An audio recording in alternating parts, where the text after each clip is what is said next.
Selamat datang kepada semua orang baru dan terima kasih kepada orang-orang lama yang sentiasa support kita punya event, kita punya Zoom dari start 2 tahun lepas sampailah ke sekarang ni.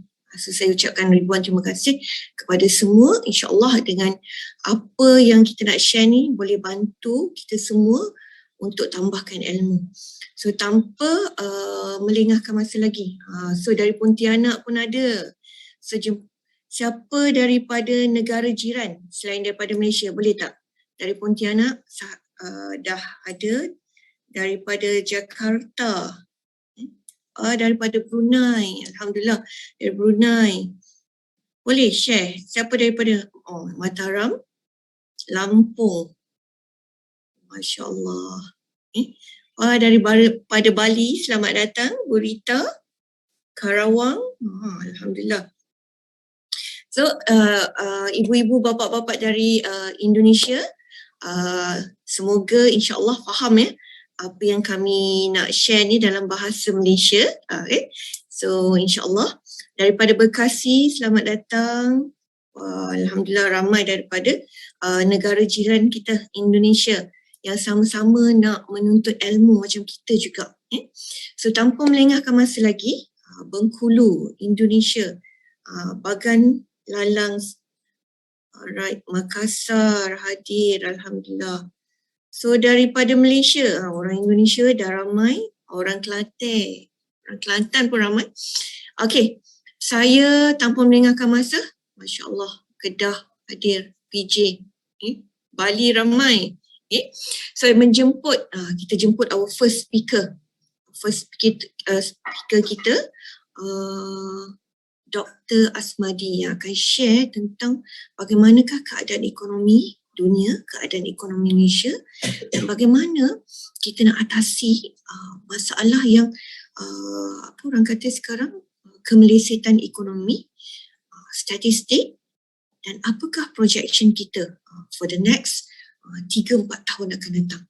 Saya harap dengan sharing Dr. Asmadi nanti akan buka kita punya minda dan mungkin beri sedikit kesedaran tentang keuangan kita supaya kita mungkin cari satu solusi untuk bantu kita dalam keadaan kemelesetan ekonomi ini.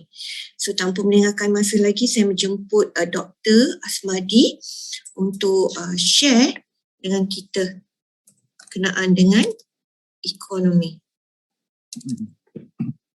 Okay. Assalamualaikum warahmatullahi wabarakatuh. Terima kasih Puan Aida dan selamat datang semua pada yang hadir dalam Zoom hari ini.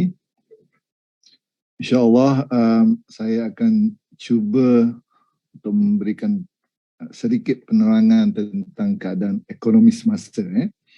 InsyaAllah. Sebelum itu saya ingin memperkenalkan diri saya dulu.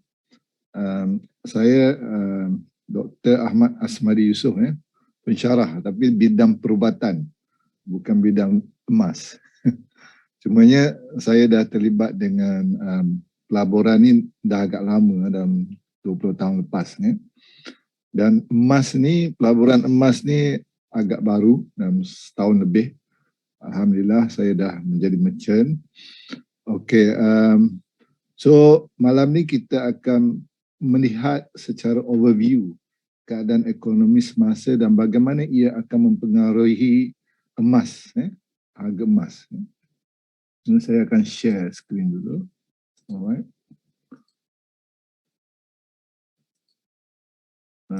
Okey. Boleh nampak Alright semua? Alright. Okey, apa yang penting kita kena tahu adalah kita kena tahu sejarah. Dalam Quran ada diceritakan kisah Nabi Yusuf dan ekonomi kerajaan Mesir ketika itu.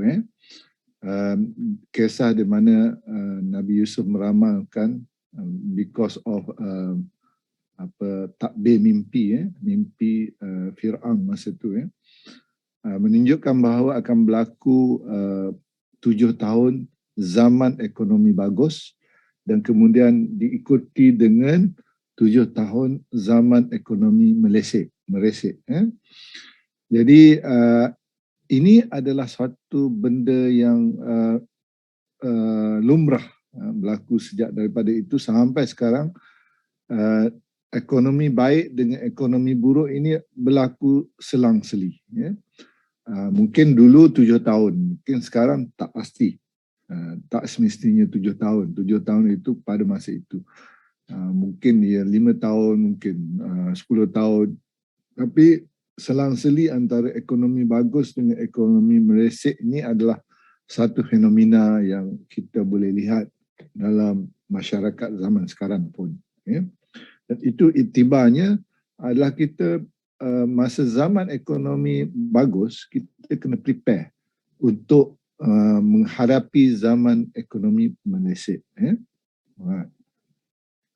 Kalau kita melihat prediction yang dibuat oleh IMF, dia mengatakan bahawa untuk ekonomi global 2021 dia adalah 6.1%. Untuk tahun 2022, tahun ini, mula-mula mereka mengatakan 4.4%, tapi sekarang mereka telah mengubah prediction itu kepada 3.6%. Begitu juga untuk tahun 2023. Maknanya mereka menjangkakan ekonomi akan lebih teruk daripada sebelum ini.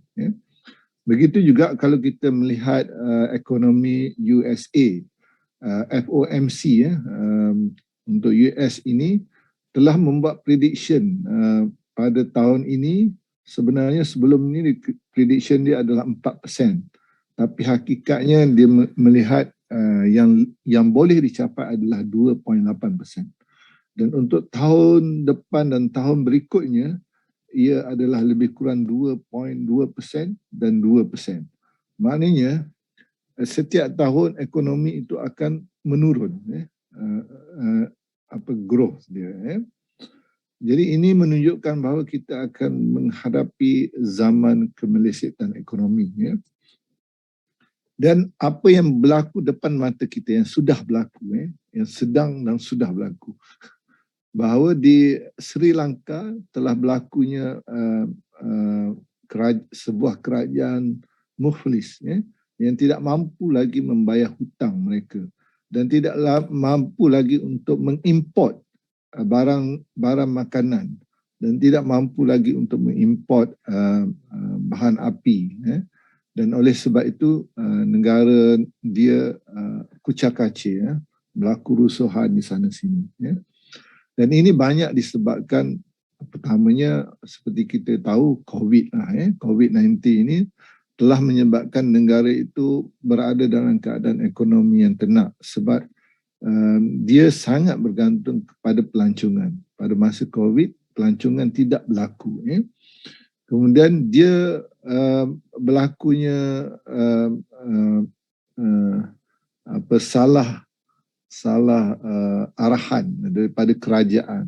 Kerajaan telah menghalang rakyat menggunakan baja dan pestisida, racun serangga yang diimport. Dia nak barangan makanan secara semula jadi. So akhirnya tidak menjadi. Jadi barang makanan yang ditanam tidak membesar seperti yang diharapkan. Jadi dia ada masalah pembekalan makanan. Jadi dia terpaksa import makanan dan itu menyebabkan dia terpaksa keluarkan duit yang banyak untuk membeli makanan. Dan Sri Lanka juga tidak mempunyai sumber tenaga, iaitu minyak dan juga gas bahan api. Jadi oleh kerana itu ia terpaksa mengimport kesemua sumber bahan api ini. Dan oleh kerana nilai currency ini menurun sehingga 37%, banyak. Oleh itu ia menyebabkan pembelian bahan api daripada luar, import bahan api dan import makanan ini menjadi sangat mahal. Dan di samping itu hutang Sri Lanka adalah antara yang tertinggi, bukan antara, tertinggi di Asia pada ketika itu. Dan hutang ini dalam bentuk mata wang luar. Oleh kerana nilai currency-nya menurun, maka hutang itu telah menjadi tersangat tinggi. Okey. Dan di samping itu juga masalah politik yang sangat meruncing di Sri Lanka ini disebabkan kumpulan keluarga yang sama yang memerintah Sri Lanka ni dalam jangka masa yang panjang. Ada 9 orang dari satu keluarga yang memegang jawatan menteri-menteri di Sri Lanka ini. Dan itu menyebabkan dia tidak ada checks and balance. Alright. Itu yang berlaku di Sri Lanka dan ia boleh berlaku di banyak negara lain. Dan dikabarkan Pakistan, Laos dan banyak lagi negara sedang diambang bankrupt.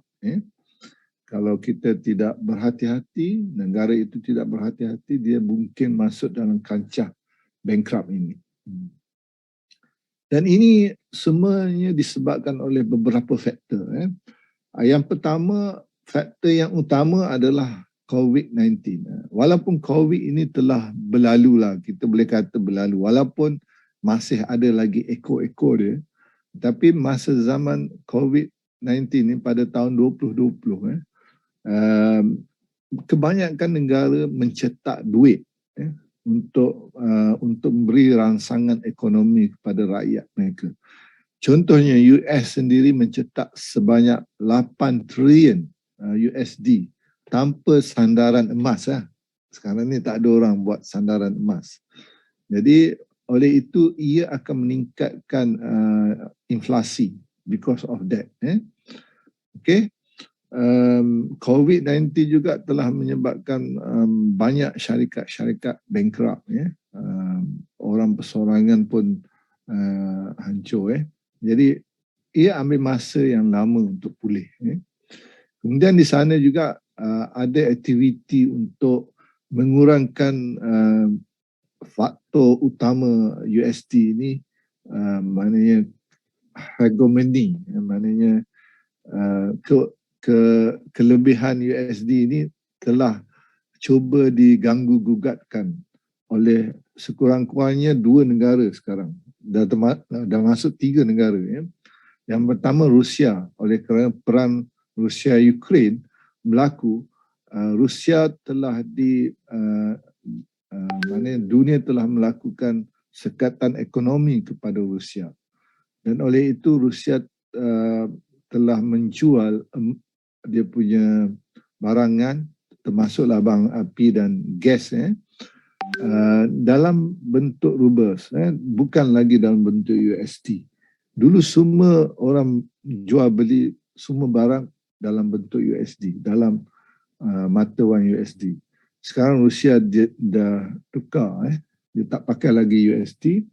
China pun sudah tidak pakai lagi USD bila membeli minyak, dan sekarang India juga berbuat demikian. So mungkin kemungkinan besar akan berlakulah de-dollarization dipanggil. Dan banyak negara juga sebelum ini dia simpan reserve negara masing-masing dalam bentuk USD.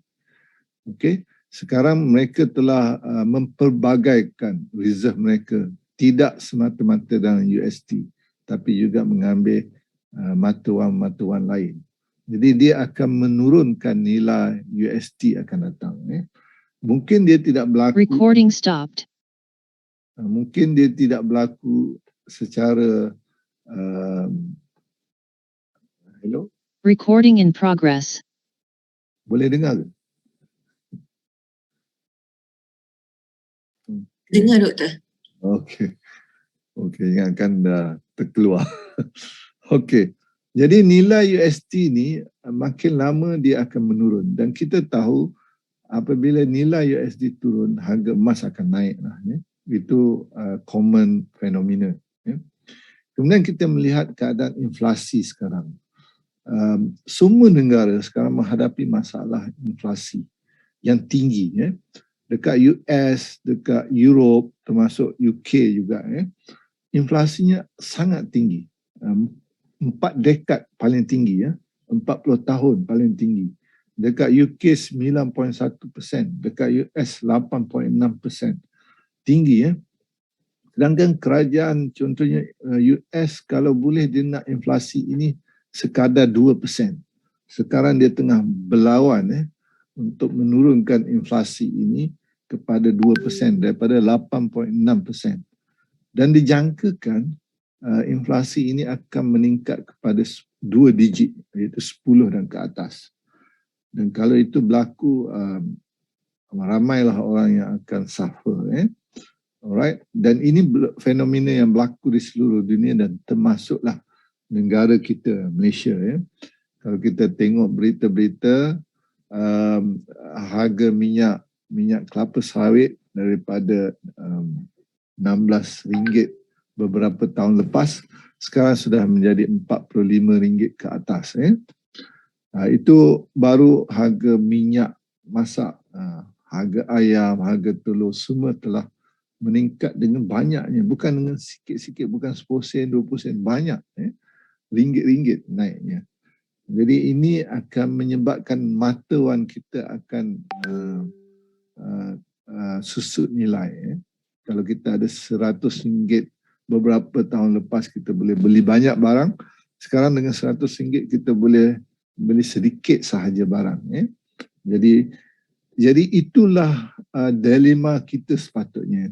Kalau kita tak faham benda ni dan kita biarkan ia berlaku, maka duit ringgit yang kita simpan ataupun duit rupiah yang kita simpan dekat bank akan susut nilainya dengan banyaknya dalam masa yang singkat ni. Jadi kita kena buat sesuatu. Nanti Puan Ada akan cerita bagaimana kita boleh menyelamatkan benda ni. Kemudian interest rate. Interest rate pula oleh kerana kerajaan cuba menghalang berlakunya inflasi, kerajaan akan meningkatkan kadar interest rate negara masing-masing. Di Malaysia kita baru ni dah naik 0.5%. Dan oleh kerana itu kita terpaksa tambah kalau kita ada buat hutang bank untuk beli rumah, kita terpaksa tambah. Walaupun Islamic finance sekalipun. Kalau kita beli rumah dengan secara berhutang, pinjaman, kita terpaksa tambah interest rate itu. Jadi itu adalah instrumen yang kerajaan mampu lakukan untuk mengurangkan inflasi.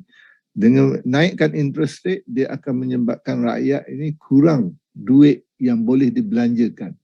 Bila ramai rakyat kurang duit untuk dibelanjakan, maka diharapkan demand itu kurang. Bila demand kurang, supply macam biasa, maka harga barang sepatutnya akan turun. Tapi sudah beberapa bulan, contohnya di US, kerajaan US telah naikkan interest rate, tapi inflasi tetap naik juga. Dan ini kalau kita faham kenapa ia naik juga, adalah disebabkan oleh, kita kata tadi kita nak kurangkan demand, kurangkan duit rakyat untuk membeli. Tapi sebenarnya hakikatnya yang berlaku adalah bukan disebabkan oleh demand, tapi disebabkan oleh supply yang tidak mencukupi. Kenapa supply yang tidak mencukupi berlaku? Ia berlaku disebabkan oleh perang Rusia dengan Ukraine ini. Oleh kerana Rusia dengan Ukraine ini antara contohnya Rusia adalah pengeksport minyak yang kedua terbesar di dunia, dan yang keempat pengeksport gas, gas LNG. Ini menyebabkan harga bahan api meningkat dengan tingginya, sekarang sampai $130 per barrel. Dulu masa kita COVID itu tak sampai 50. sekarang dah jadi 130. Kemudian Rusia dengan Ukraine juga adalah pengeluar bijirin, gandum yang terbesar, gabungan ni yang terbesar di dunia.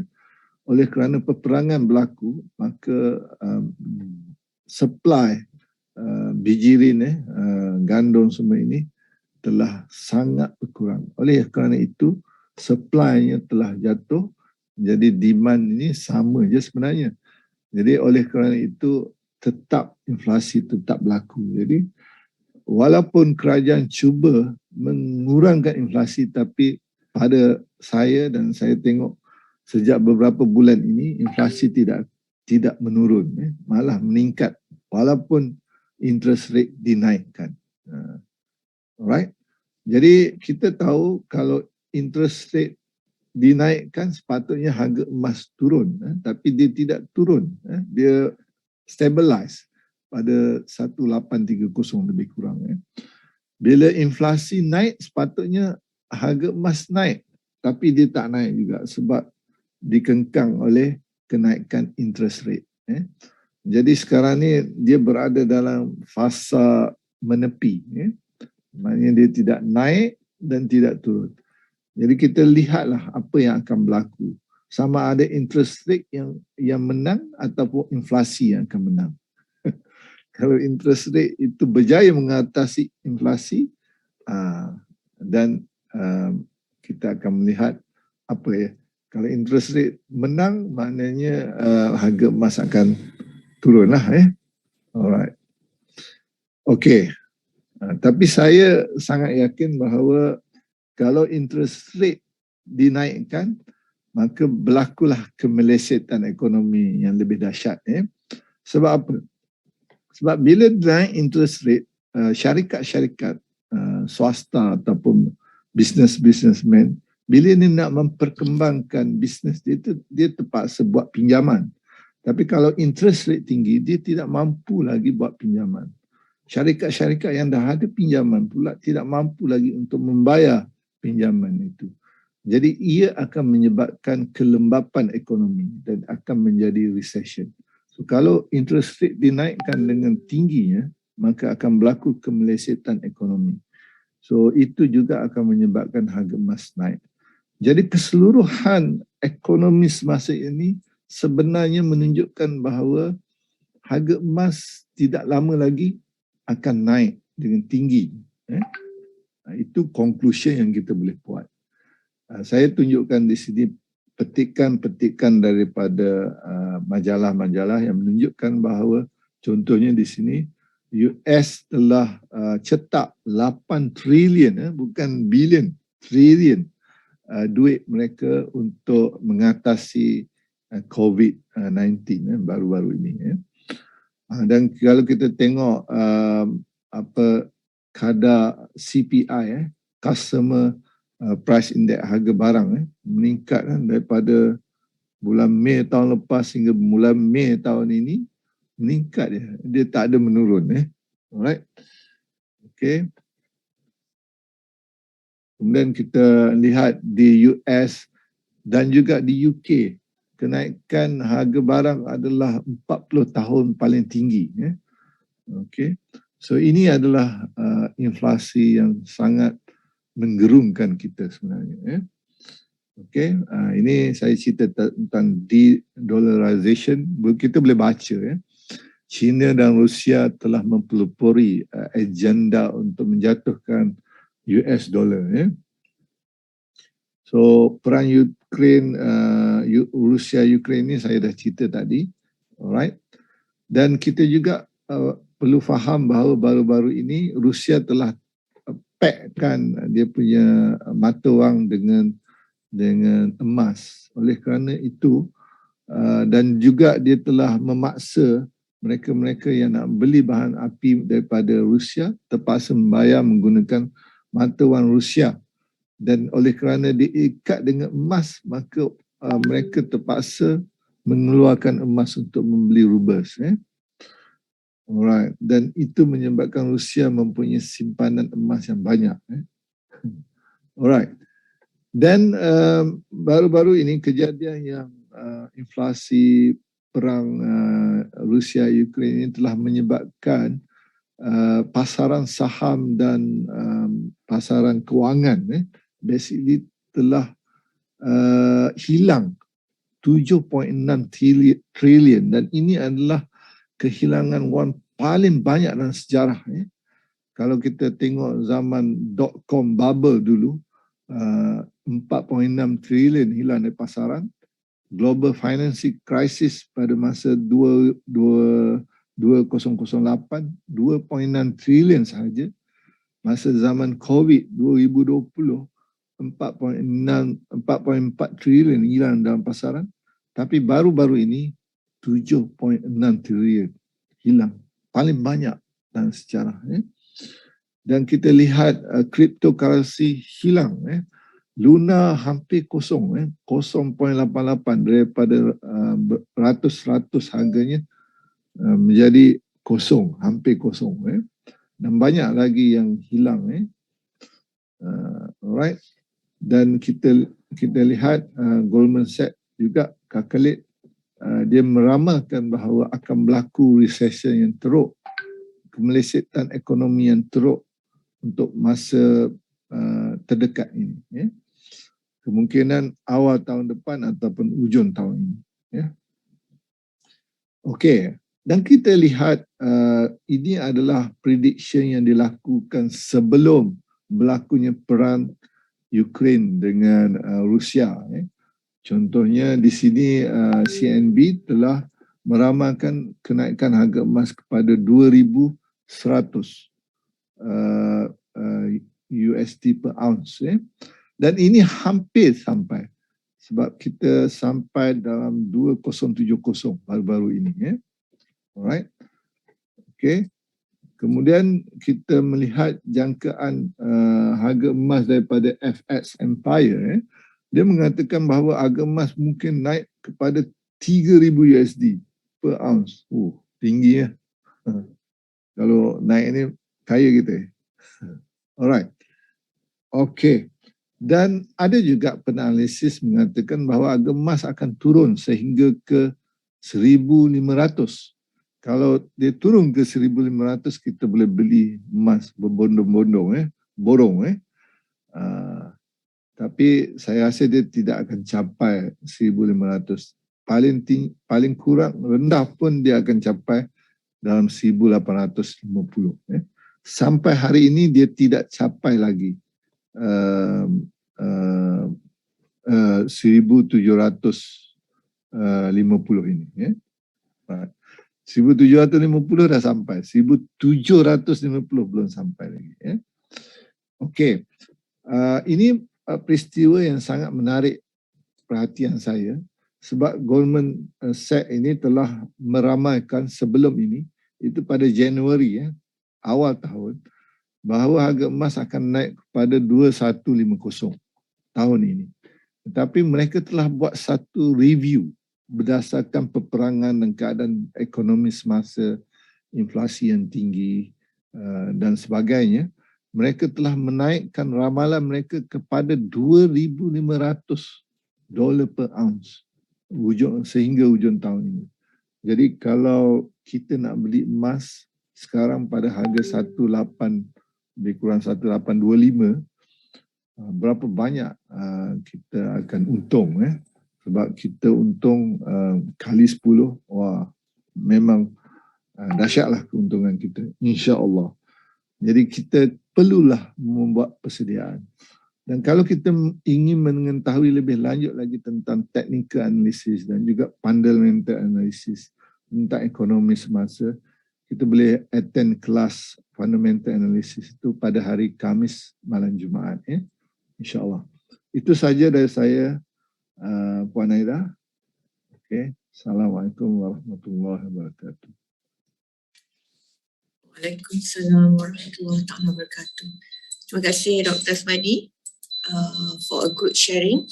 So actually itulah keadaan ekonomi semasa kita. So kalau kita dah tahu kenapa kita tak nak ambil posisi kita sekarang. Sekejap ya.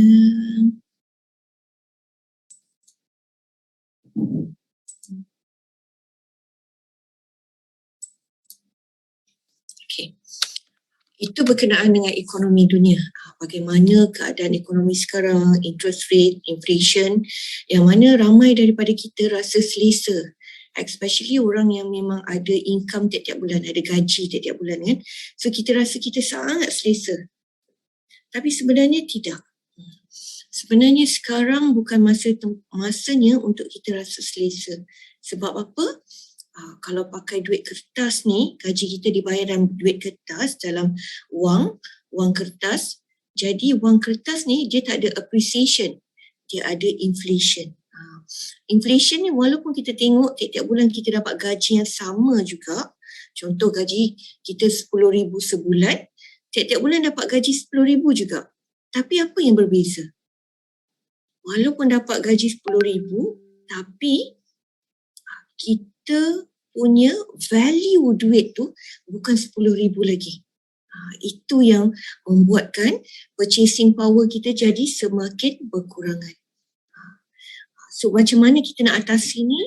So insyaAllah kita ada apa orang kata salah satu platform yang boleh bantu kita dalam masalah ekonomi. Inflation, deflation, apa lagi?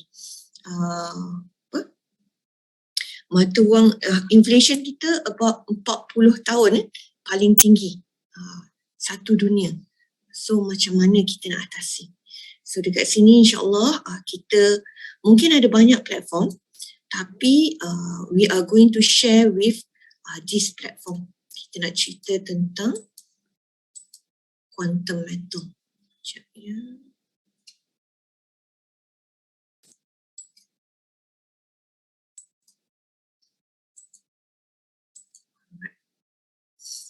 Okay, so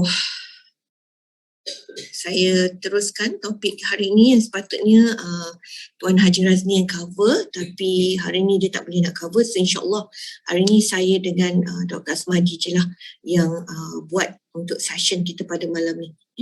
So kita ada satu platform yang kita panggil Quantum Metal. Yang mana Quantum Metal ni siapa? Quantum Metal ni adalah International Mobile Gold Trader. Mobile Gold Trader. So apa yang dia buat? Dia jual beli emas. Dia macam kedai emas tapi dia jual beli emas digital backed by physical gold. That is Quantum Metal. So kalau orang kata Quantum Metal ni satu investment, company investment, tak. Kita tak ambil duit orang dan kita roll the money. Kita buat business using other people's money, no. Kita orang tengah yang tolong beli and tolong jualkan emas klien. Itu je. Dan emas klien pun bukan Quantum Metal yang pegang. So that is the nature of Quantum Metal business dia. Itu nature business dia. So dekat sini satu, Quantum Metal bukan investment company, tapi Quantum Metal adalah international mobile gold trader. We trade gold. We buy and sell gold for client. Right. So kita adalah platform emas digital berada di 20 negara, and the most important thing, kita patuh syariah. That is Quantum Metal. Okay. So sedikit latar belakang Quantum Metal Sdn Bhd. So this is the founder for Quantum Metal, Datuk Lim Kong Soon. Datuk Lim Kong Soon, dia punya experience is about 20 years, 20 tahun lebih dalam emas. Sebelum ni Datuk Lim buat kilang yang proses electrical product yang keluarkan ekstrak gold dalam kita punya laptop, kita punya handphone dan dia jual kepada Perthmin. Selepas 8 tahun sebagai pengilang ni, Quantum Metal diberi eksklusif distributor daripada Perthmin untuk jual emas di Malaysia. Start from that lah, Quantum Metal Sdn Bhd terbentuk pada tahun 2012. Itulah bermulanya Quantum Metal. Alright. So this is one of our board director, Tuan Haji Kamari Samad. Tuan Haji Kamari ni background dia 31 tahun dengan bank negara. Selepas dia pencet, dia dengan quantum metal. So dengan pengetahuan yang sangat luas tentang legal, tentang ekonomi, tentang financial, alhamdulillah Tuan Haji Kamari membantu quantum metal untuk pergi lebih jauh lagi. So one more, Aida Lim Abdullah. Puan Aida Lim Abdullah, dia punya background apa? Background dia 25 tahun dalam Bursa Malaysia. Selain daripada Bursa Malaysia, dia juga dengan financial institution, GLC, dan paling lama dengan Bursa Malaysia. So, orang yang menerajui quantum metal ni adalah bukan calon-calon orang. 31 tahun dengan Bank Negara, 25 tahun dengan SC Suruhanjaya Security, dan Datuk Lim 20 tahun lebih dengan Industri Gold. Okay, that is our peneraju quantum metal. Okay. So this is latest yang quantum metal dapat award. Yang mana kita dapat award dari segi financial services dalam berapa ratus company. So quantum metal terpilih dalam salah satu entrepreneurial excellent iaitu APEA, Asia Pacific Enterprise Award. Kita menang. Ini credibility quantum metal. So apa yang buat quantum metal ni lain daripada lain? Ada produk kita syariah compliance. Mungkin kat luar banyak juga produk, tapi as a Muslim kita nak cari yang syariah compliance. So all our product dapat syariah compliance. So syariah compliance kita dapat sebenarnya bila? Sebenarnya quantum metal product dapat syariah compliance dari tahun 2014 lagi.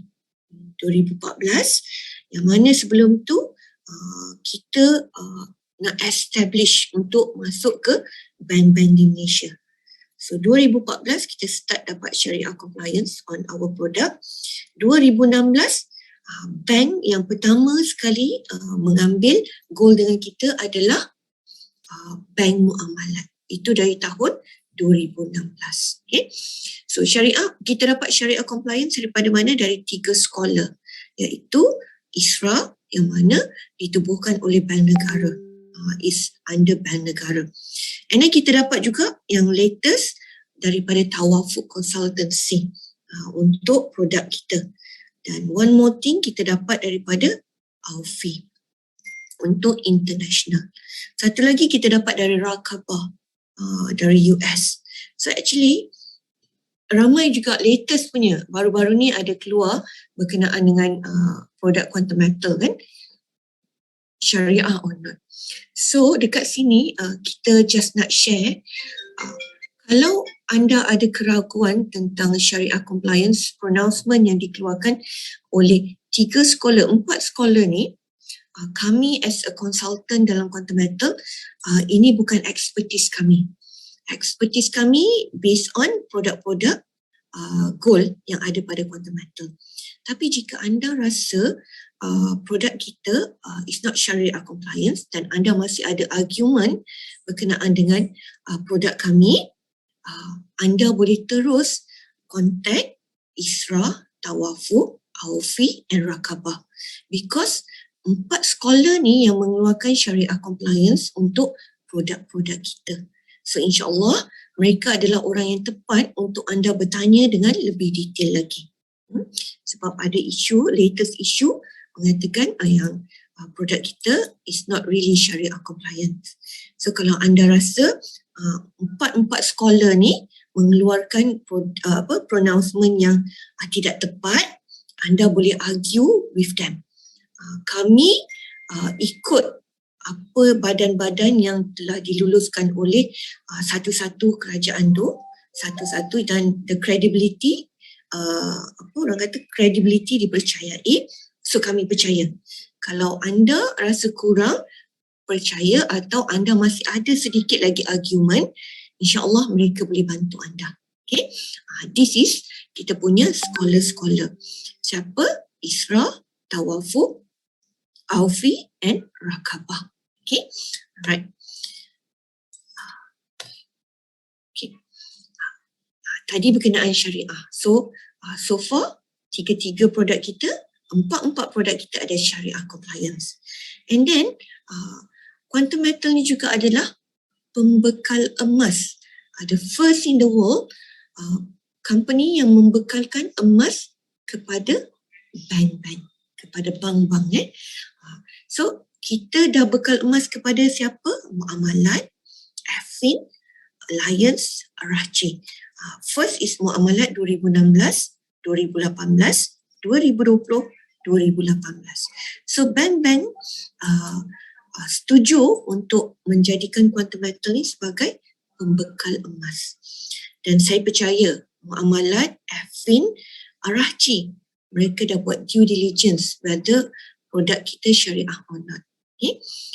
So, siapa yang kurang percaya atau masih ada sedikit keraguan berkenaan dengan syariah compliance quantum metal, tadi anda boleh bertanya kepada 4 scholar ni. Okay, right. Okay, this is from Bank Muamalat, stated that gold supplier adalah quantum metal. Ini Affin juga cakap pembekal emas adalah quantum metal Sdn Bhd. This is okay.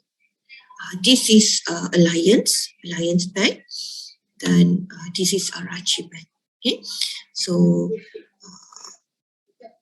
bank-bank juga memberi percaya dengan credibility quantum metal. Okay, so selain daripada dengan bank-bank, bank-bank, kita juga telah bekerjasama dengan agensi kerajaan, government body and pertubuhan dan persatuan. Okay. So dengan siapa kita dah collaborate? Satu, dengan Bursa Suk Asila. Bursa Suk ni adalah salah satu kaunter dalam Bursa Malaysia. Kalau di Indonesia, Bursa FX. Okay. Kita Bursa Malaysia. So Bursa Suk Asila ni bukan quantum metal je yang guna, tapi bank-bank atau bank-bank satu dunia menggunakan Bursa Suk Asila untuk buat produk syariah mereka, menggunakan platform ni. Untuk apa? Untuk tawaruk financing, jual beli. Okay. That one dengan government body. Kita juga dengan Angkasa. So Angkasa ni apa? Koperasi. One of the biggest koperasi yang terbesar di Malaysia. Okay. Kita juga dah berkolaborasi dengan ASEAN Cooperative Organisation, yang mana ASEAN ni ada lebih kurang dalam 60 juta members satu Asia. Dan Angkasa latest figure adalah 8.5 juta. So bawah Angkasa ada lebih daripada 20,000 koperasi.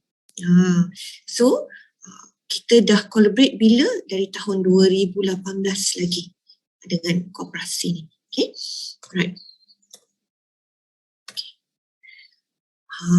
Kita why we can jadi pembekal. Kenapa kita boleh jadi pembekal kepada bank-bank, lepas tu kepada koperasi, kan? Kepada government body, and now kepada retail. Kita ni retail.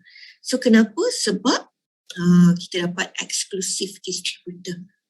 Daripada mana? Daripada Perth Mint Australia. Perth Mint ni one of the biggest refinery in the world. Salah satu penambang emas yang terbesar di dunia.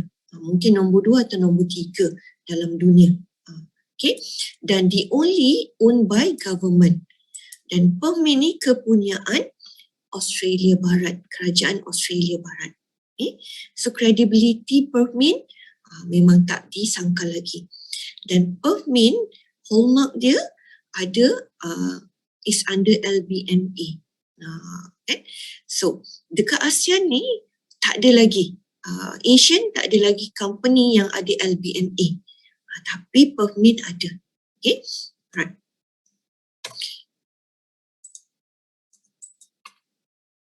Okay. Selain daripada Permin, kita dapat exclusive distributor, kita juga dapat daripada ICBC Bank. ICBC Bank is one of the biggest bank in the world. Imagine China Bank ni boleh percaya Quantum Metal untuk tolong jualkan dia punya Panda Gold. Imagine daripada banyak-banyak company, beribu-ribu, beratus-ratus ribu company di Asia, kenapa pilih Quantum Metal? Sebab they trust the credibility of Quantum Metal. Okay? Right. So kalau di Indonesia, kita collaborate dengan siapa? Dengan Antam. InsyaAllah soon di Indonesia bisa ambil emasnya di Antam. So kita tunggu proses collaboration untuk linkkan sistem di Quantum Metal dan sistem di Antam. Minta maaf, kita mungkin ambil sedikit masa because nak satukan Antam dan Quantum Metal, the system. Okay? Mungkin ambil sedikit masa. Okay? Alright. So ini kita udah ada PT Quantum Metal Indonesia. Kita berpusat di mana? Office kita di Tamrin. Okay? Kita udah juga dengan Kominfo. Kita sudah, insyaAllah sekarang kita dalam proses BAPAPTI. So when we talk, bila kita bercakap tentang proses, ambil sedikit masa. Dan kami masih baru lagi di Indonesia. InsyaAllah dia ambil sedikit masa untuk proses kita for BAPAPTI. So kita doakan kalau boleh secepat mungkin. InsyaAllah. Alright. So tadi kita kata Quantum Metal sebagai orang tengah international mobile gold trader. We trade gold, buy and sell gold. Okay. When we buy gold, klien belikan emas, Quantum Metal tolong belikan. Tapi klien tak ambil the physical. Dia pegang dalam bentuk digital. Physical dia pergi mana? Mana pergi physical gold? Adakah disimpan oleh Quantum Metal? Siapa yang simpan?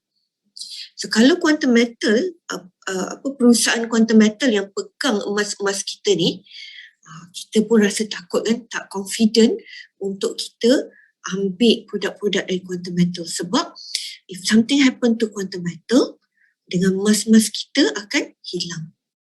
Tapi Quantum Metal tak pegang emas. Dia simpan dekat third party vault. Peti keselamatan bertaraf dunia dan ada insurance 100%. Okay. Apa nama peti keselamatan tu? Brinks. Brinks ni kita boleh trust ke tak? Boleh percaya enggak Brinks ni?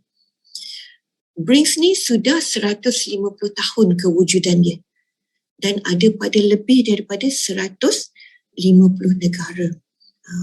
Masa saya di Indonesia, saya nampak ada Brinks punya van. Tapi Brinks di Indonesia bukan sebagai third party vault, tapi servicing je. Okay? Kita simpan dekat mana? Kita simpan dekat Singapore. So emas kita, emas klien kita yang beli daripada Quantum Metal, GSA ni disimpan di Brinks Singapore. Selamat ke tak selamat kita simpan? 100% insured. Okay. Kalau kita faham, di Malaysia, bank-bank kita di cover oleh PIDM. PIDM. So, perlu ke bank-bank tunjukkan insurans mereka yang dia ambil? Tak. So, sama juga dengan Brinks.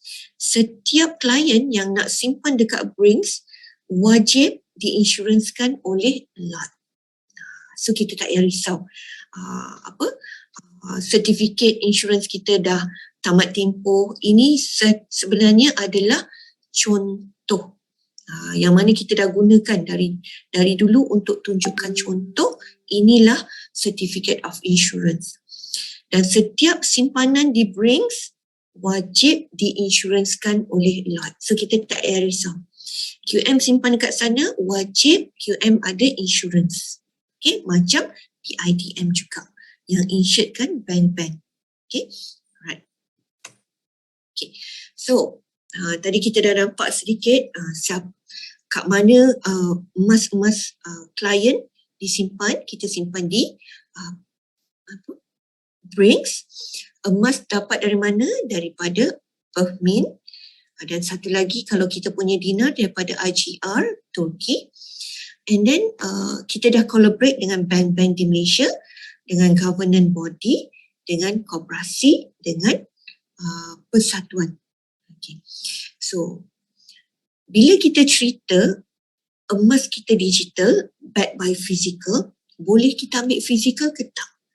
Ramai kawan-kawan teman-teman di Indonesia nak cuba ambil physical. Tapi teman-teman di Malaysia, members in Malaysia dah banyak dah yang ambil physical. Okay? So, bestnya Quantum Metal ni kita boleh ambil physical dari mana? Satu, boleh suruh Quantum Metal sendiri hantar. Dua, kalau di Malaysia boleh ambil di arah Nutekun atau boleh ambil di ATM machine kita di G7 Petaling Jaya atau di Penang. Kalau di Indonesia masih belum, tapi kita dalam proses untuk hantam. So, orang-orang, tim-tim dari Indonesia, teman-teman dari Indonesia yang beli daripada Quantum Metal, mau ambil fiziknya, boleh ambil di hantam. InsyaAllah kita akan announce soon. Okay? Right. So, kenapa perlu kenapa kena beli produk Quantum Metal? Why? Sebab dalam Quantum Metal kita adalah pemilik mutlak. Setiap gram yang kita beli itu kitalah yang punya. Dan akaun kita, sistem kita, kita je yang boleh on. Kita je boleh log in. Okay? Tak ada orang yang boleh monitor kita punya sistem. Tak ada orang yang boleh jualkan. Kecuali dia tahu kita punya password. Macam rekening bank kita juga. Kita saja yang boleh withdraw, deposit, transfer, sama juga dengan kita punya sistem Quantum Metal. Bila kita cerita tentang pemilik mutlak, you can do whatever, you boleh buat apa aja dengan emas yang ada pada akaun kita. Okay? And ringan tidak berat. Ringan tak berat ni kenapa? Sebab kita beli digital. Fizikalnya simpan dekat Brinks, tapi kita digital. Tekan je. Okay?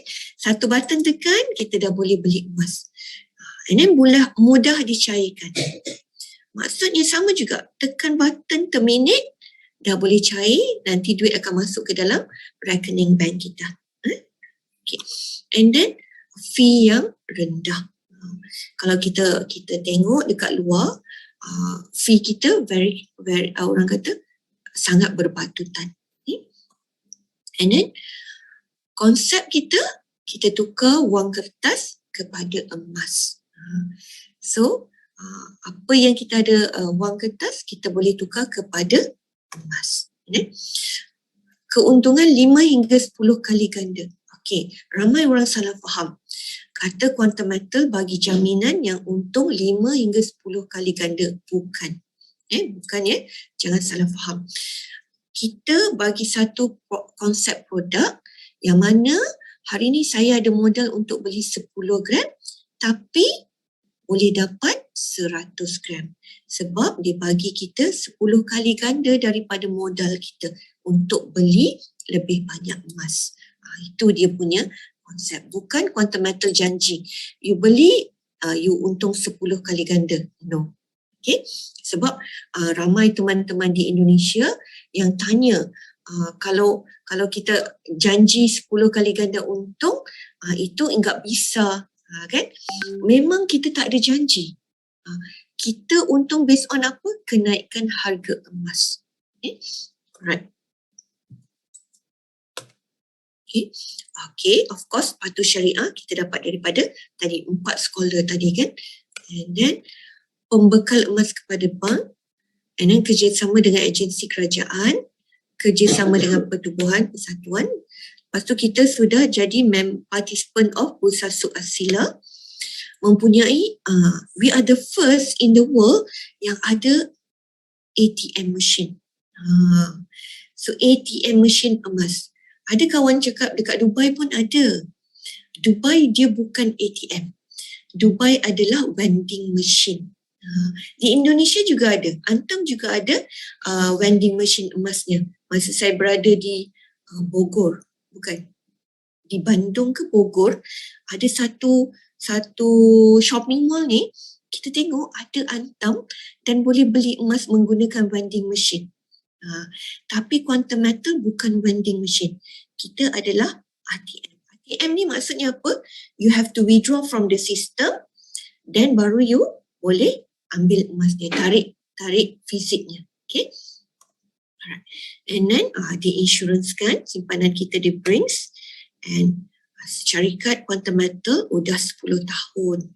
Bukan baru sehari, bukan baru sebulan. Yang baru nak buka market, no. Kita udah 10 tahun dalam market. Dari tahun 2012 lagi. So insyaAllah kita harap Quantum Metal boleh pergi another 10 or 20 years lagi. InsyaAllah. Okay? Alright. So apa yang kita nak bawa daripada Quantum Metal ni, sebenarnya apa yang kita nak share dengan public? Tadi Dr. Asmadi dah share bagaimana keadaan ekonomi semasa. So bila kita aware dengan apa yang berlaku keadaan sekarang, so kita nak bantu, bagi idea, share, throw the idea kepada semua orang, bagaimana kita boleh keluar daripada belenggu ekonomi. Dan kedua, bagaimana kita boleh gandakan keuangan kita. Orang kata enhancekan aset kita. Hari ni saya cuma ada simpanan 10,000 je. Macam mana nak buat 10,000 ni jadi lebih banyak? Kalau simpan je 10,000 tu, wang kertas ada apa? Inflation kan? Nilai dia susut nilai. Because of inflation tadi. So bagaimana duit yang kita ada tu kita nak beranakkan lagi.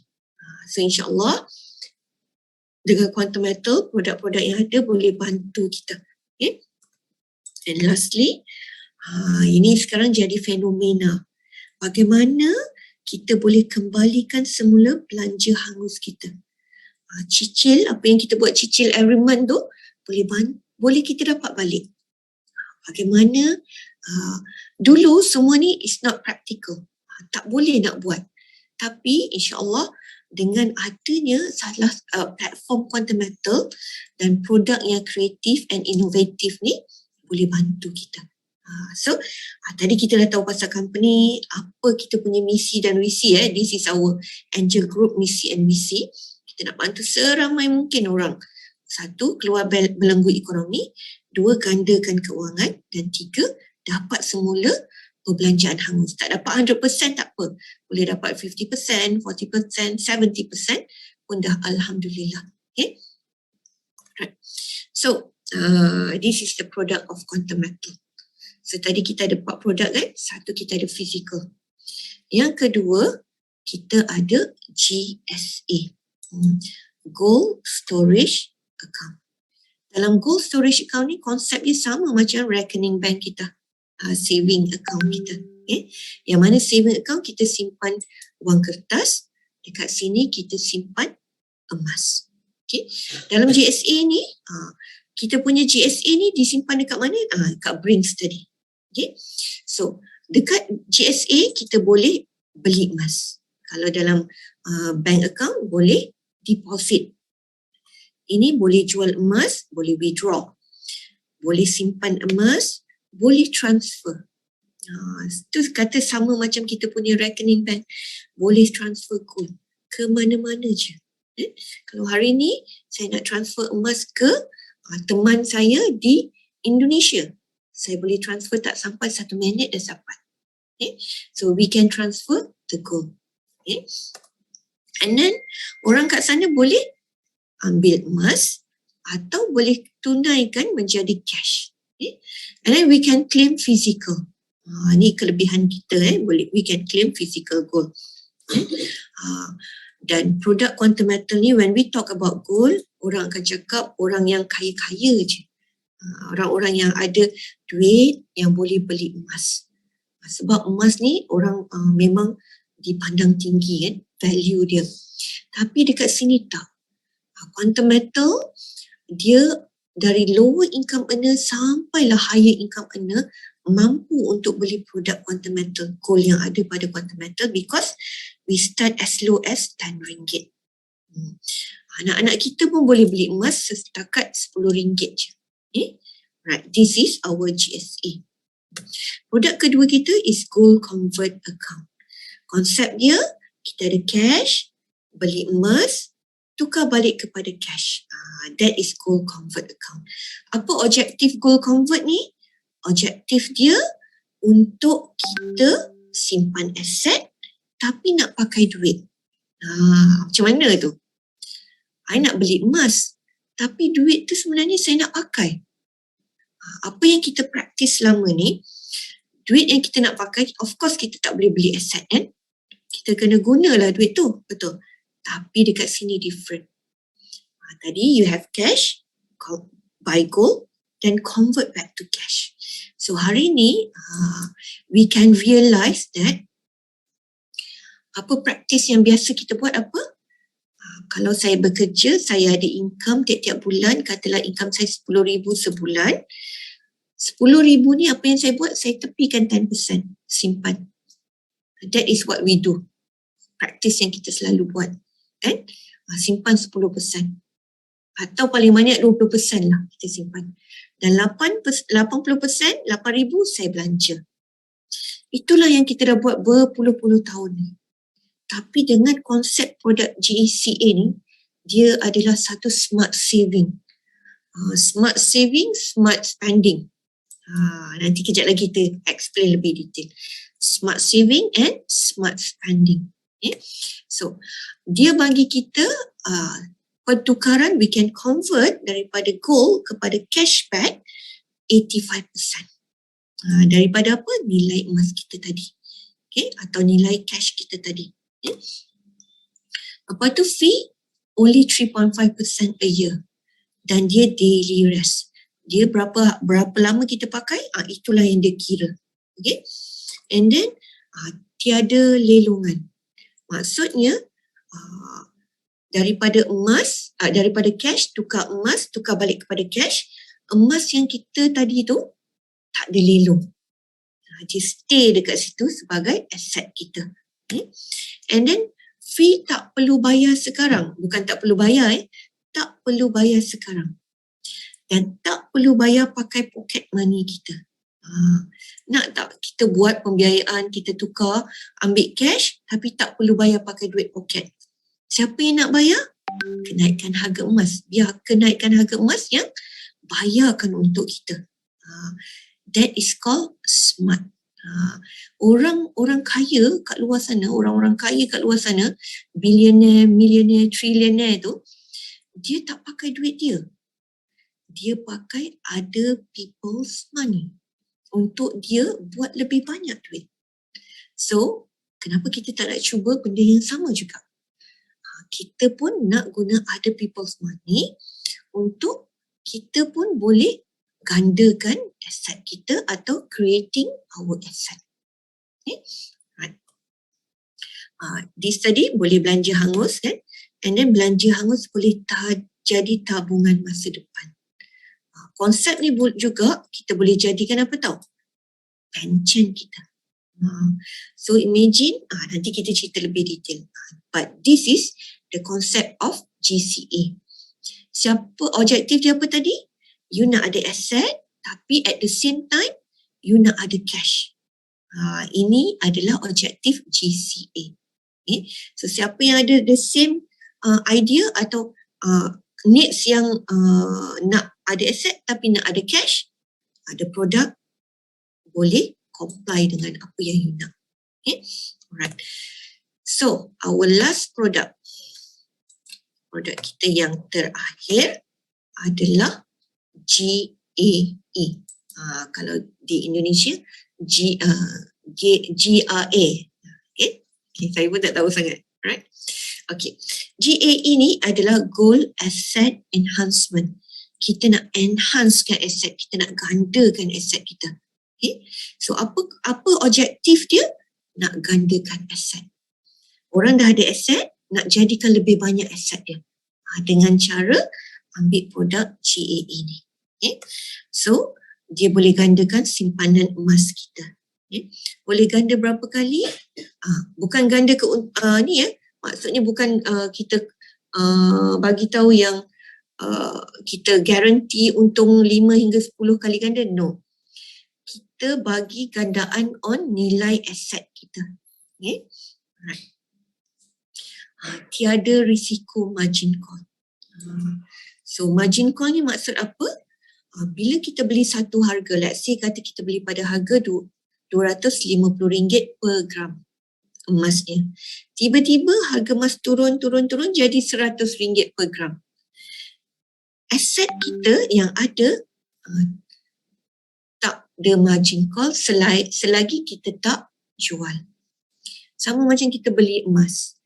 Selagi kita tak jual emas kita tak akan untung, kita tak akan rugi. So selagi emas just pegang je, hold je the gold, kita tak akan untung, kita tak akan rugi. So there's no margin call, tak perlu nak top up bila harga turun. We just hold je emas tu. Dan semua aset kita, emas kita berdasarkan kenaikan harga emas semasa. So dalam sistem quantum metal, setiap 5 minutes, every 5 minutes, dia akan berubah harga ikut harga LME, London Metal Exchange. Bukan quantum metal ikut sendiri. No, dia ikut harga emas. Kalau harga emas dunia naik, maksudnya harga kita pun naik. Kalau harga emas dunia turun, maksudnya kita pun turun lah. Alright. Dan paling penting, semua produk kita tak ada locking period. Maksudnya masuk hari ni kena tunggu setahun baru boleh jual. No. Anytime. You can terminate, you can sell your gold anytime. So masuk pagi tiba-tiba nak jual petangnya, boleh ke tak? Boleh. Dengan syarat following harga semasa. Okay. Itu je. Okay.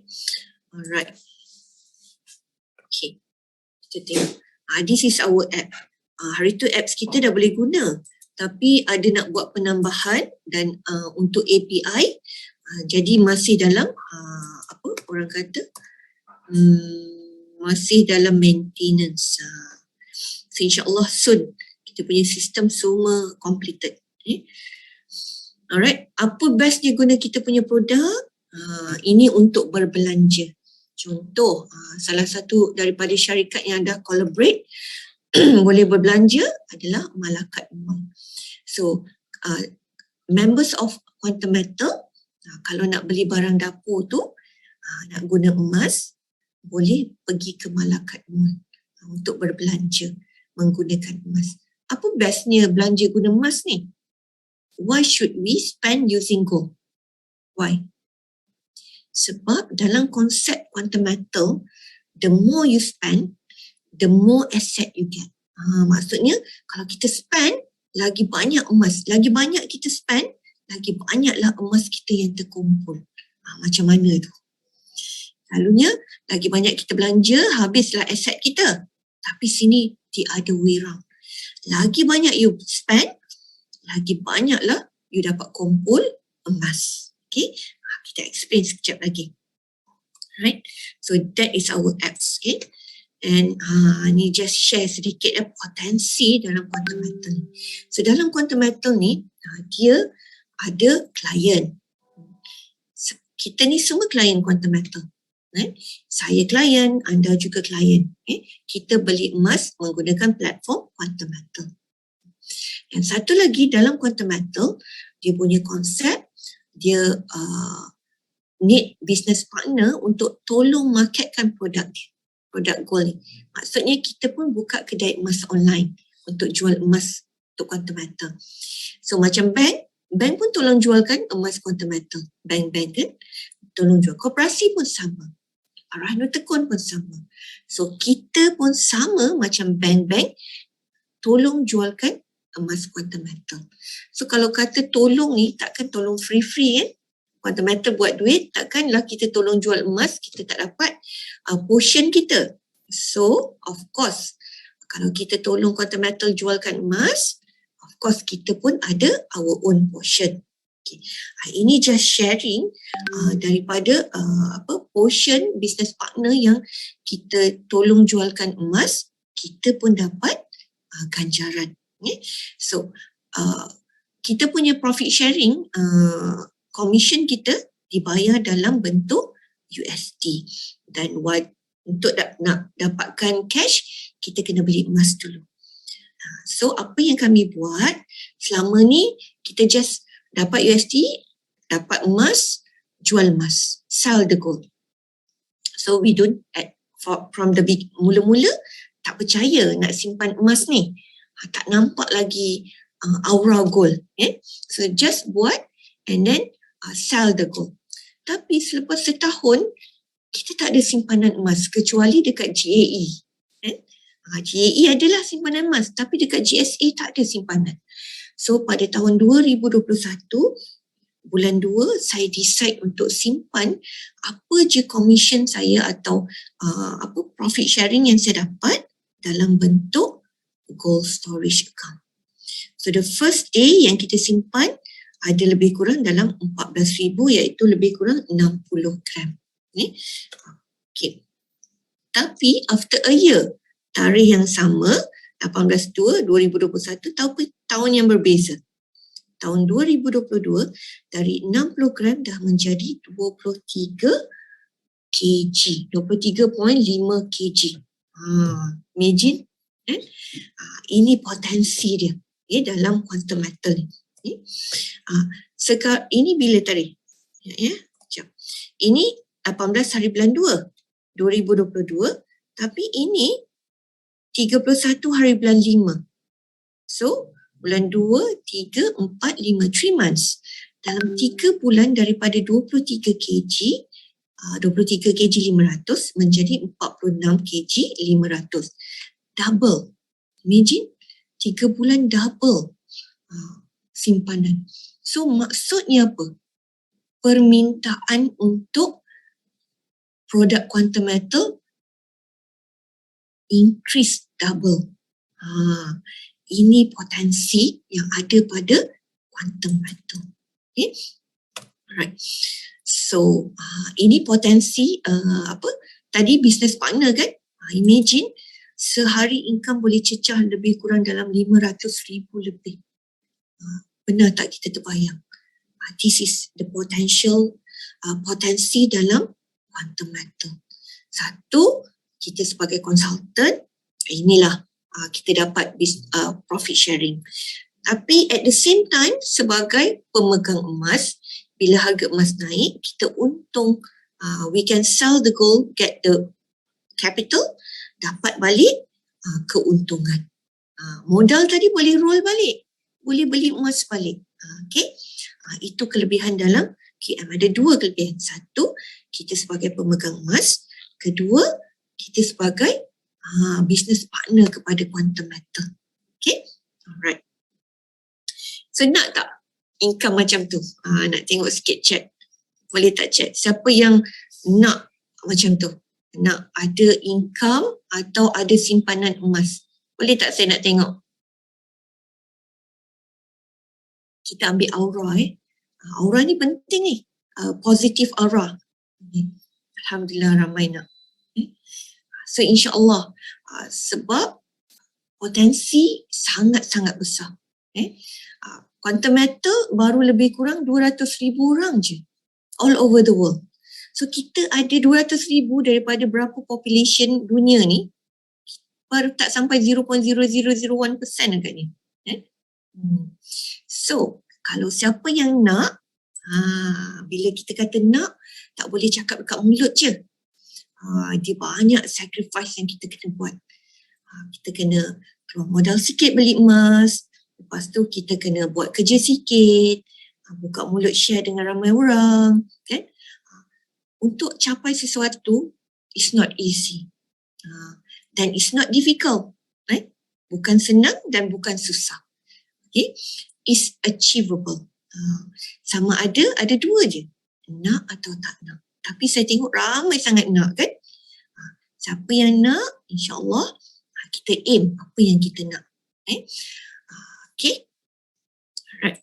So So saya nak lebih cerita GSA tak cerita lebih, tapi saya nak cerita tentang GAE dan GCA. Macam mana kita nak apply dalam kehidupan harian kita ni.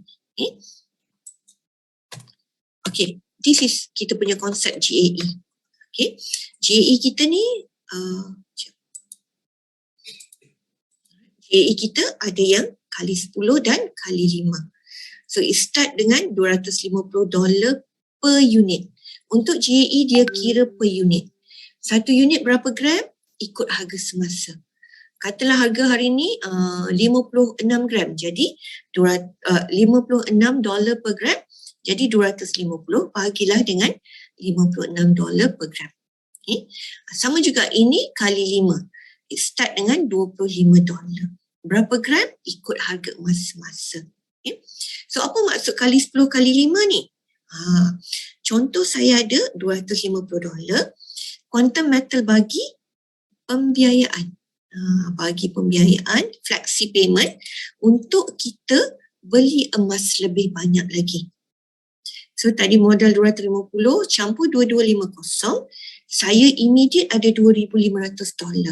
Untuk apa? Untuk beli emas. So kalau $250 boleh beli 4 gram, kalau $2,500 saya boleh beli 40 gram. Ini yang tadi saya boleh enhance aset saya. Dengan ada 4 gram je modal, boleh dapat 40 gram emas. Okay. Kali 5, ada satu modal, dia bagi kita pembiayaan 4 kali daripada modal kita. So kita ada 5 kali ganda. So sebab tu kali 5. Ini ada 10, sebab tu kali 10. Okay. Alright. So bukan janji untung 10 10 kali ganda, tapi dia bagi pembiayaan 10 kali ganda dengan 5 kali ganda. Okay. Okay, formula dia untuk kali 10 ni. Apa kelebihan beli produk ni? Kenapa kena ambil produk GAE? Kalau anda nak gandakan anda punya aset. Sebab tengok kalau modal saya 1,000, Quantum Metal bagi 9,000. Jadi kita dah ada 10,000 nak beli emas. So kenapa kena beli 10,000 instead of just 1,000? So kalau saya ada 1,000, saya beli emas naik 1%, saya ada untung RM10 campur balik 1,000. Tapi kalau saya beli emas 10,000 naik 1%, saya dah ada untung RM100. Padahal modal saya tadi berapa? 1,000 je. Tapi disebabkan beli produk GAE, dapat 10,000 beli emas, jadi saya dah untung RM100. RM100 daripada modal adalah, modal saya 1,000 kan? Adalah 10%. Kalau saya ada 1,000 pergi beli emas, harga naik 1%, saya baru untung 1%. Tapi kalau saya beli produk GAE, saya ada 1,000 tapi dapat beli emas 10,000, bila harga emas naik, saya dah untung 10%. So you nak untung 1% ke you nak untung 10%? Up to us. Okay? Right. Okay.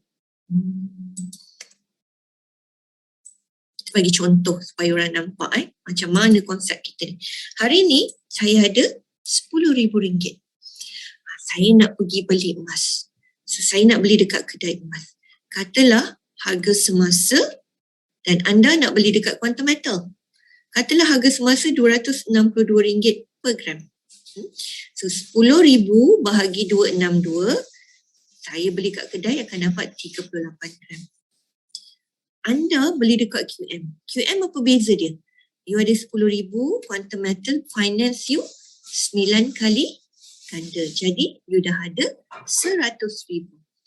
So 100,000 bahagi dengan 262, kita akan dapat 380 gram.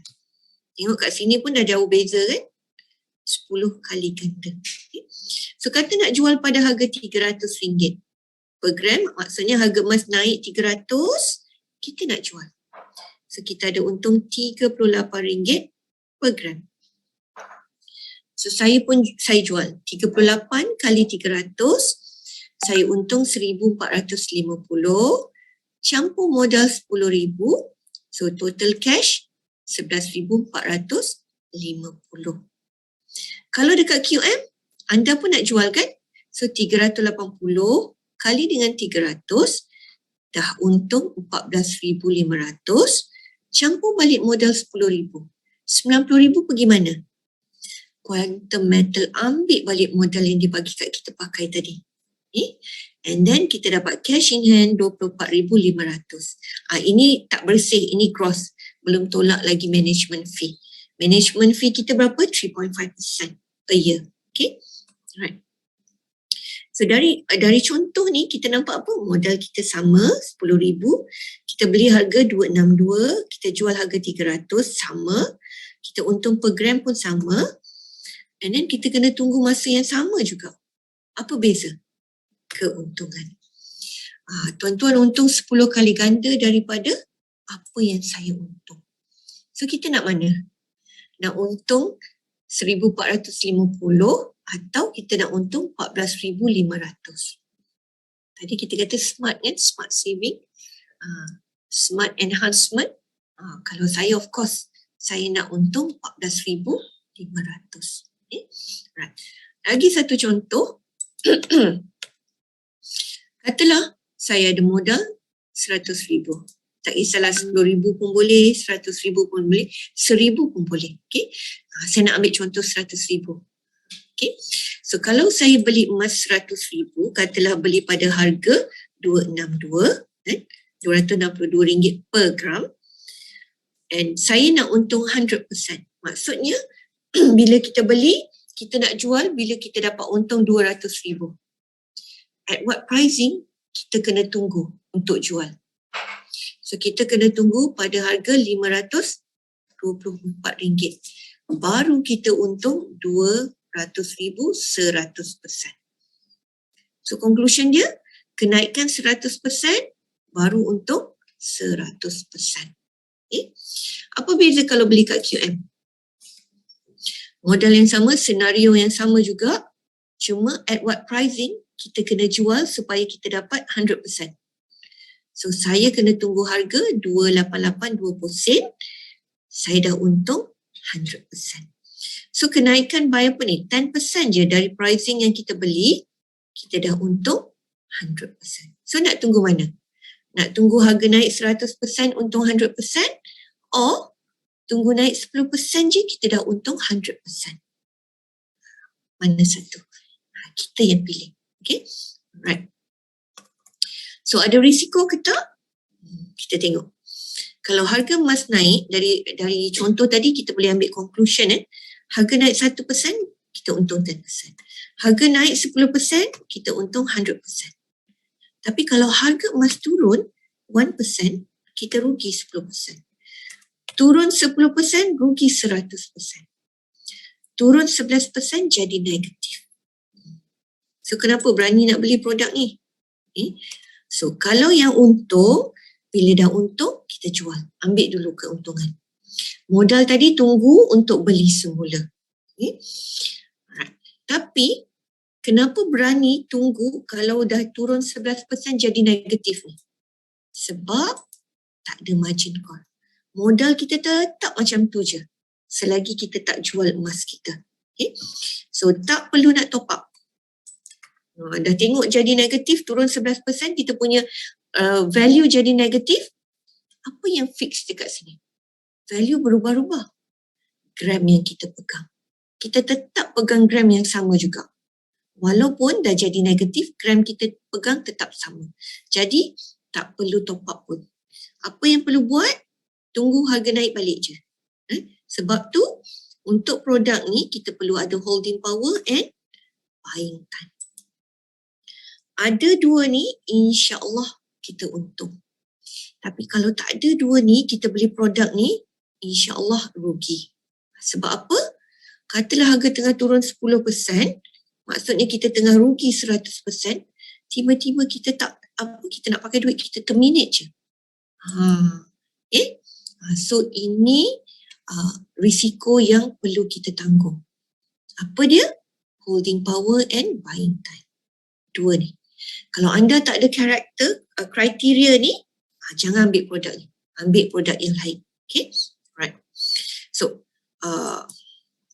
untuk produk ni kita ada strategi. Kita tak advise klien beli sekaligus. Sebab the first year kita masuk, kita tak ada experience, kita beli sekali banyak-banyak. Bila harga emas tengah naik, beli harga banyak-banyak, tiba-tiba harga turun. So, yang harga atas tak sampai lagi, tak untung-untung lagi. So, macam mana kita nak? Because quantum metal ni dia cuma satu cara dia, beli je boleh. Dia one way, dia tak boleh two ways. So, kita buat strategi, beli at different pricing. We buy at different pricing. So, kata saya ada modal 50 unit, so saya takkan beli 50 terus. So, apa yang perlu? Saya beli 10 unit dulu. Beli pada harga ni, decide nak jual harga ni. Tiba-tiba harga turun. Apa saya buat? Saya beli lagi. Lagi turun, lagi beli. Dekat QM ni, dia lain daripada lain. Semakin turun harga, semakin ramai orang beli. Sebab apa? Sebab dia faham. Nak untung, kita kena pegang banyak gram. Lagi banyak gram kita pegang, lagi banyaklah potensi keuntungan kita. So, bila harga turun, kita akan dapat beli dengan gram yang lebih banyak. Okay? So, tengok sini. Masa harga 60.6 dapat 412 je. Tapi pada harga 57.75 kita pegang lebih banyak gram. Lebih banyak gram, lebih banyaklah potensi keuntungan kita. Okay? So, apa yang kita buat? Kita dah beli-beli ni semua. Katalah yang nombor 5 dah cecah sampai sini. Harga sampai. So, apa saya buat? Saya jual. Saya jual nombor 5 je. Nombor 4, 3, 2, 1, hold dulu. Sebab apa? Sebab belum untung. Kita tunggu, tak payah risau, tak ada margin call. Tak perlu nak top up. Just wait until the price increase. Dah untung baru kita jual. Tapi yang nombor 5 ni dah untung, kita jual. Bila harga turun, ada balik modal. Nak beli 10 unit balik. So apa kelebihan kat sini? Modal satu kali boleh pusing banyak kali. Itu yang kami buat. Dan Alhamdulillah last year ramai orang yang untung ratusan sampai ada yang ribuan %. Dan this year pun dah jual 5 kali dah. Dah jual beli 5 kali. Okay? So inilah strategi kita, buying at different pricing. Okay? Right. Okay. So boleh apply ke tak? Tadi kata nak pusing dah jual, beli balik kan? So kita nak tengok berapa kali boleh jual beli ni. So ini tahun 2020, kita boleh jual beli, konsep kita secure profit sampai pricing yang kita nak, kita jual, then kita ambil profit dengan modal. Harga turun beli balik. So dekat sini setahun ada 14 kali jual beli. Ada 14 kali jual beli tahun 2020. Tahun 2021 kita ada 12 kali jual beli. Okay. Dan 2022 kita dah 4 ke 5 kali jual beli dah.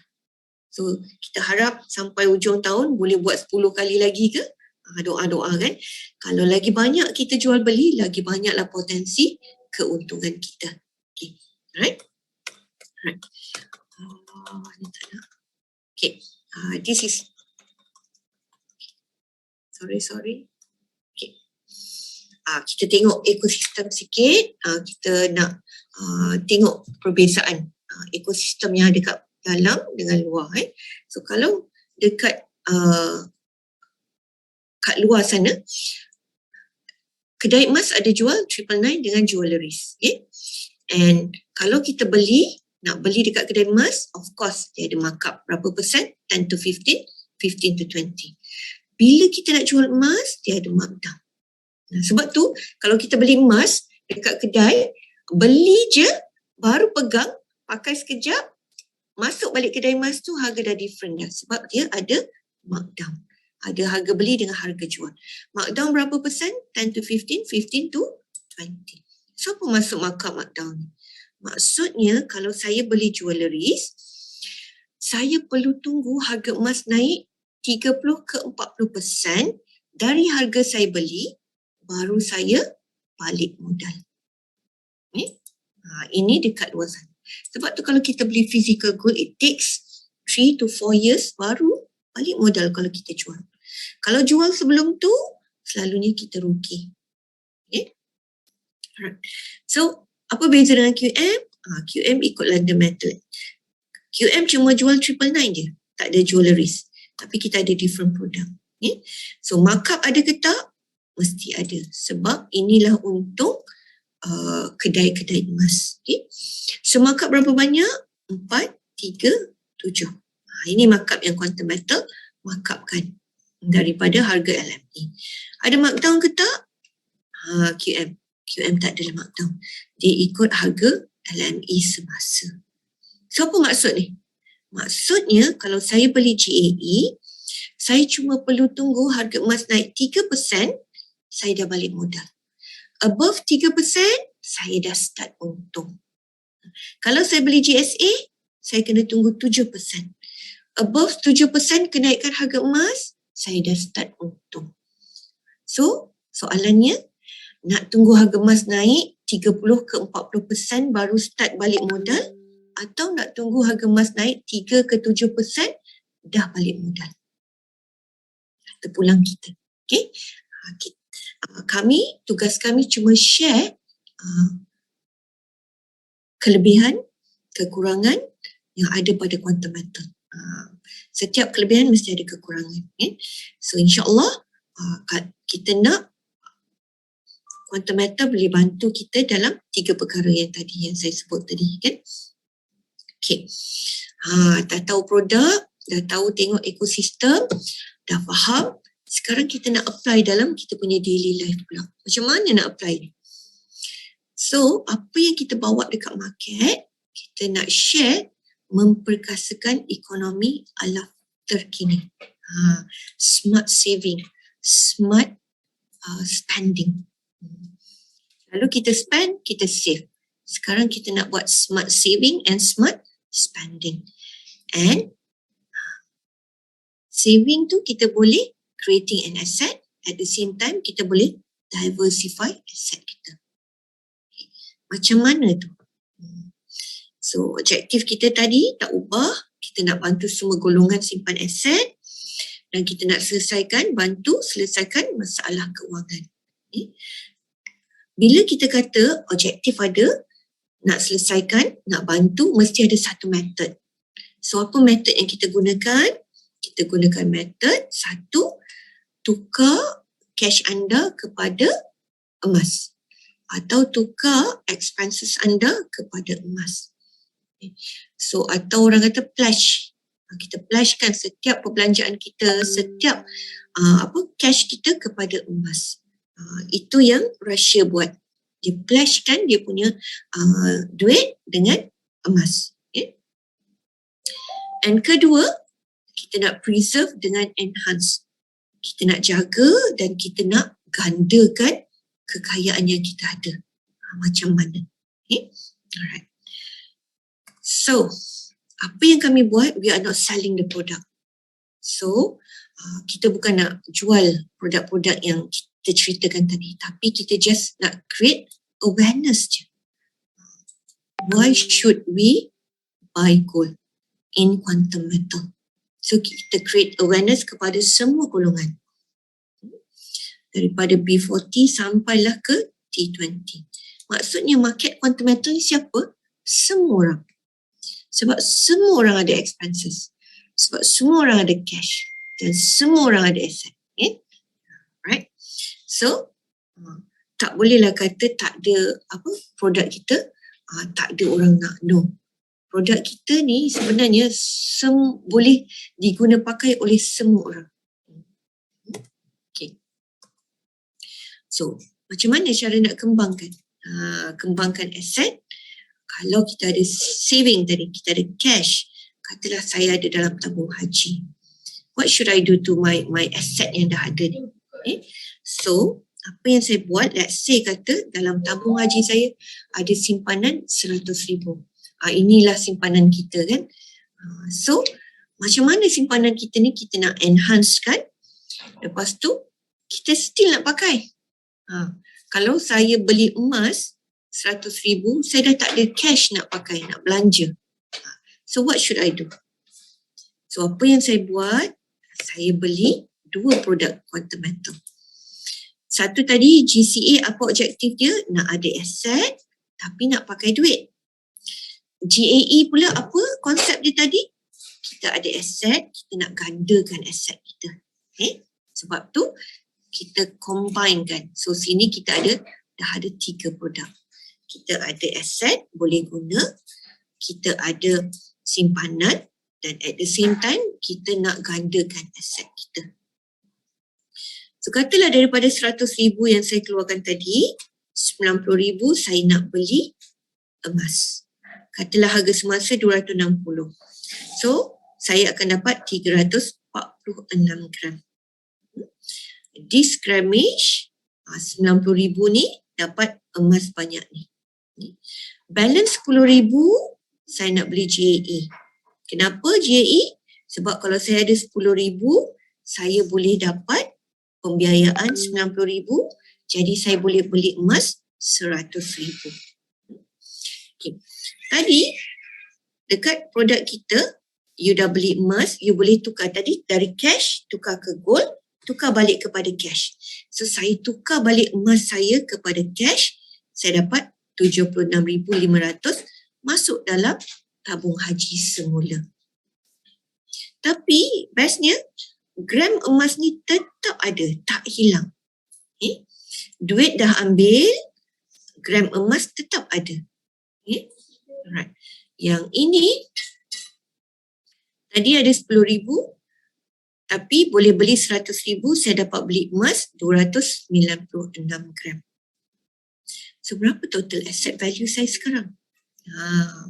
So saya punya asset value instead of just ada 100,000 je dalam tabung haji tadi, saya dah ada 346 gram bernilai 90,000. Saya dah ada 296 gram bernilai 100,000 dan saya dah ada saving dalam tabung haji saya 76,500. Okay. Kenapa kena ada 3-3 ni? Sebab ini lebih kepada medium to long term. Ini setiap tahun kita dapat dividen. Yang ini lebih kepada short term. Kita target dalam setahun 6 kali jual beli. So, kita combinekan 3 produk ni. So, dia jadi smart saving and smart financing. Smart saving and smart spending. Okay. Right. So, kita nak tengok yang ini. Smart ke tak smart ni? Okay. Tadi saya ada 10,000 kan? Pembiayaan 90,000. Saya dapat beli emas 100,000. Katalah kita beli pada harga RM250 per gram.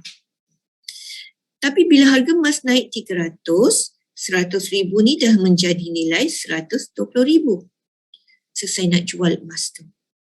When I sell the gold, 10,000 quantum metal pulang balik kat kita, modal kita, tapi yang 90,000 pembiayaan ni diambil semula. Okay? Diambil semula tapi untung dapat 120. Tolak 90 ada 30,000 lagi kan. So 10,000 modal, 20,000 untung. So imagine dengan modal 10,000 tapi saya boleh buat keuntungan 200%. Dengan kenaikan berapa persen? 20% je harga emas. Daripada 250 jadi 300. 20% kenaikan harga emas, saya dah untung 200%. Okay? Alright. Ini kita punya GAE. Kita boleh buat keuntungan using other people's money. Dan boleh roll berkali-kali. Ni dah dapat balik modal tanpa untung. Mungkin kita guna untung kita simpan, modal kita beli balik. Okay, alright. So, apa lagi boleh buat? Bila nak beli aset, kita nak beli kereta, beli tanah, nak pergi haji, nak pergi umrah, nak pergi vacation, lagi nak renovate rumah. Sebelum buat whatever transaction yang you nak buat, pakai you punya cash, you sandarkan dulu kepada emas. Maksudnya, you buy gold first. Daripada beli emas tadi, you tukar, convert balik kepada cash. So, you dah ada cash untuk you beli tadi. You nak belanja, you nak beli, you dah ada cash. Tapi apa bestnya? Emas gram yang you beli tu tetap ada you pegang. Itu bestnya. Okay? Alright, so kenapa sebelum beli aset, sebelum belanja, kita buat dulu tengok hari ni kata saya nak bayar rumah 100,000. Sebelum saya bayar rumah 100,000, saya beli dulu emas 120,000. Kenapa kena beli lebih? Sebab dia bagi 85% daripada nilai. So, saya dapat 480 gram, dah ada gram emas, saya tukar kepada cash balik. So, saya dapat 100,000. This 100,000, saya bayar rumah. So, asset value saya dah jadi berapa? Diversify of asset, saya ada cash, saya ada gold. Okay. And then value of asset saya increase. So, instead of just dapat rumah, saya dapat emas 480 gram. When the price double, emas double the price, you dah ada 240,000 dah kat tangan. So, tapi right now, your asset value dah jadi 220,000. Instead of just 100,000. Ini smart saving and smart spending. Spend tetap boleh, tapi emas tetap ada. Okay? Right. Ini very popular. Apa lagi? Pendapatan kita. Setiap bulan yang kita dapat, selalunya kita dah diajar dari dulu, whatever lah portfolio investment, mesti suruh kita simpan berapa persen. Okay? So, sekarang kita nak different way, creative way, smart way. Yang mana sebelum ni kita semua boleh simpan 10 to 20%. Tapi hari ni kita nak ajar semua orang, tak kisah gaji RM1,000, gaji RM1,500, gaji RM100,000, gaji RM1 juta pun, they can apply the concept. Macam mana? Contoh, gaji saya RM5,000 sebulan. So, apa yang saya buat, saya ambil gaji saya RM5,000, saya beli emas. Katalah harga 250, saya akan dapat 20 gram. Kalau selalu beli emas, ambil gaji beli emas, alamat tak makanlah anak bini kita kan. Okay. Tapi hari ni, you dah beli emas RM5,000, emas tadi you boleh tukar balik kepada cash. 85%. So you can spend, you dapat cash 4,250, you can spend this cash. Cash ni masuk account bank kita. Bulan depan dapat lagi gaji. Immediate beli emas dulu.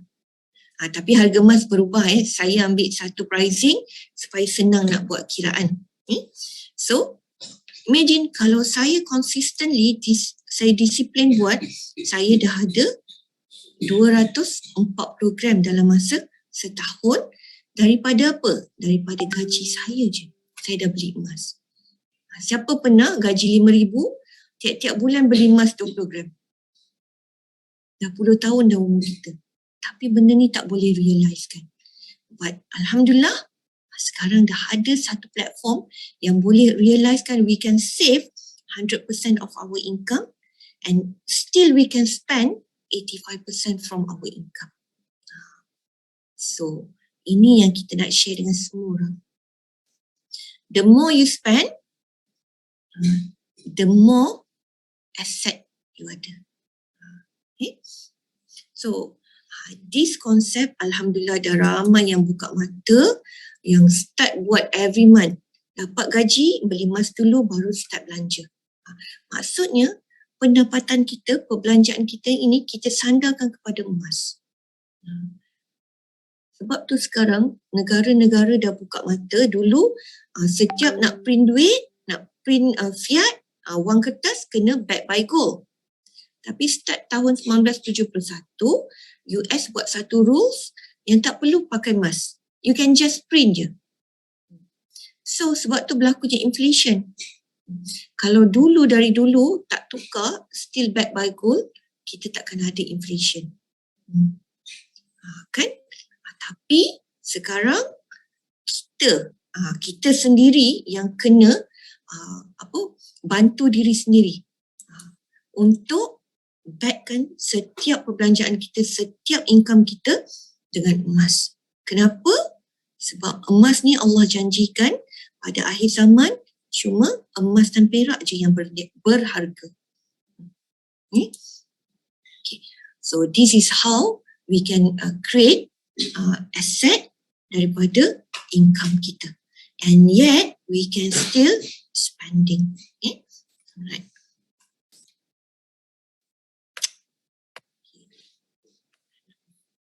Satu lagi apa? Itu dari income. Daripada perbelanjaan pun boleh, your OPEX. Katalah kita nak bayar kereta sebulan 3,000.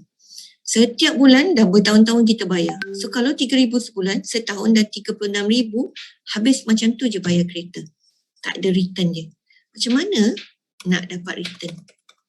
So kalau hari ni 3,000 tadi saya bayar kereta, apa yang saya buat? Saya beli emas dulu 3,600, dapat gram.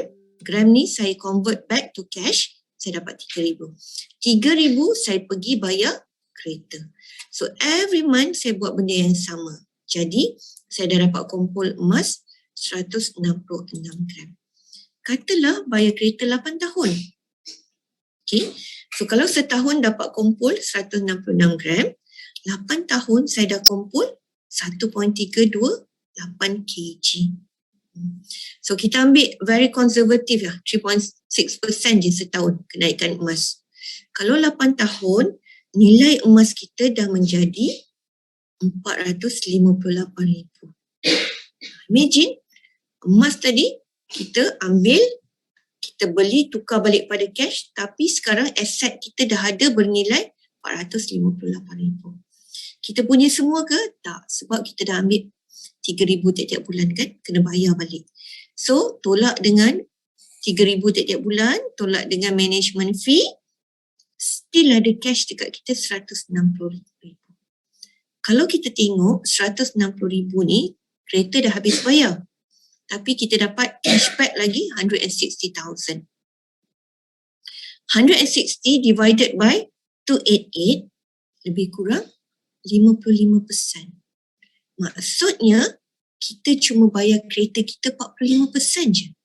Kita dapat balik 55% dari apa yang kita bayar. Ini kita kata belanja hangus, kita boleh dapat balik.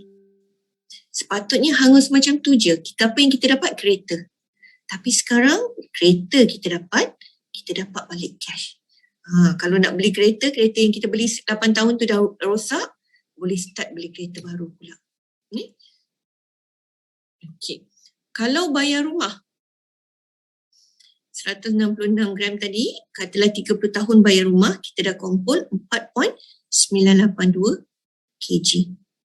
Kenaikan 3.6, maksudnya pada tahun yang ke-30, nilai aset emas kita dah jadi 3.736 million. Tolak dengan yang tiap-tiap bulan kita ambil selama 30 tahun, 1.08 bayar rumah dengan management fee. So kita ada cash in hand 2.681 million. Kita boleh beli 2 biji rumah lagi. Atau rumah yang kita beli tu sebenarnya cash je. Tak perlu bayar pun sebab dah di cover balik dengan kenaikan harga emas. So dekat sini conclusion dia, kita ada 2 choice.